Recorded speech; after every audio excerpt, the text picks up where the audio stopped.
समय बख्तियार खिलजी ने उत्तर भारत में बौद्धों द्वारा शासित कुछ क्षेत्रों पर कब्जा कर लिया था और एक बार वह काफ़ी बीमार पड़ा।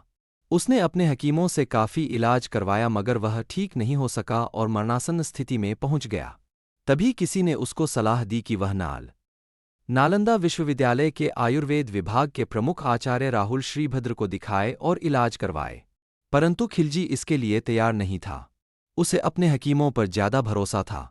वह यह मानने को तैयार नहीं था कि भारतीय वैद्य उसके हकीमों से ज्यादा ज्ञान रखते हैं या ज्यादा काबिल हो सकते हैं। लेकिन अपनी जान बचाने के लिए उसको नालंदा विश्वविद्यालय के आयुर्वेद विभाग के प्रमुख आचार्य राहुल श्रीभद्र को बुलवाना पड़ा। फिर बख्तियार खिलजी ने वैद्यराज के सामने एक अजीब सी शर्त रखी और कहा कि मैं उनके द्वारा दी गई किसी भी प्रकार की दवा नहीं खाऊंगा, बिना दवा के वो उसको ठीक करें। वैद्यराज ने सोचकर उसकी शर्त मान ली और कुछ दिनों के बाद वो खिलजी के पास एक कुरान लेकर पहुंचे और कहा कि इस कुरान की पृष्ठ संख्या इतने से इतने तक पढ़ लीजिए, ठीक हो जाएंगे।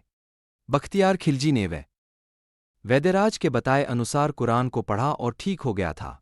ऐसा कहा जाता है कि राहुल श्रीभद्र ने कुरान के कुछ पन्नों पर एक दवा का लेप लगा दिया था। वह थूक के साथ उन पन्नों को पढ़ता गया और ठीक होता चला गया। खिलजी इस तथ्य से परेशान रहने लगा कि एक भारतीय विद्वान और शिक्षक को उनके हकीमों से ज्यादा ज्ञान था। फिर उसने देश से ज्ञान, बौद्ध धर्म और आयुर्वेद की जड़ों को नष्ट करने का फैसला किया। परिणाम स्वरूप खिलजी ने नालंदा की महान पुस्तकालय में आग लगा दी और लगभग 9 मिलियन पांडुलिपियों को जला दिया। ऐसा कहा जाता है कि नालंदा विश्वविद्यालय में इतनी किताबें थीं कि वह 3 महीने तक जलती रहीं।